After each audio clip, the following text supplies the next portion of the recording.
चोरा गंजेई कारोबार उपरे चढ़ाऊ समय रे स्क्वाड कर्मचारी को आक्रमण करी फेरार थिबा अभियुक्त को धरिची पुलिस।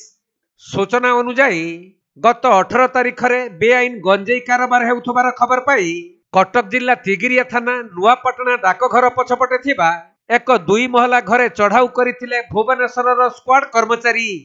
एही समय रे उक्त घर भितरे थिबा चोरा गंजेई बेपारी माने पुलिस को आक्रमण करिथिले। तेणु पुलिस पूर्वरु 6 जन को गिरफ्त करी कोर्ट चालान करिथिबा बेले करड़ापल्ली ग्रामर अन्य जन अभियुक्त सफिक खां फेरार होई जाइथिला। फलरे तिगिरिया थाना पुलिस एक स्वतंत्र टीम गठन करी अभियुक्त को धरिबा पई अनुसंधान चलाइथिले। आउ तिगिरिया कोर्ट सामना बिल भितरु सफिक को गिरफ्त करिछि। तबे गिरफ सफिक विरुद्ध रे जिल्लार विभिन्न थाना रे एकाधिक मामला थिबा सूचना मिलिछि।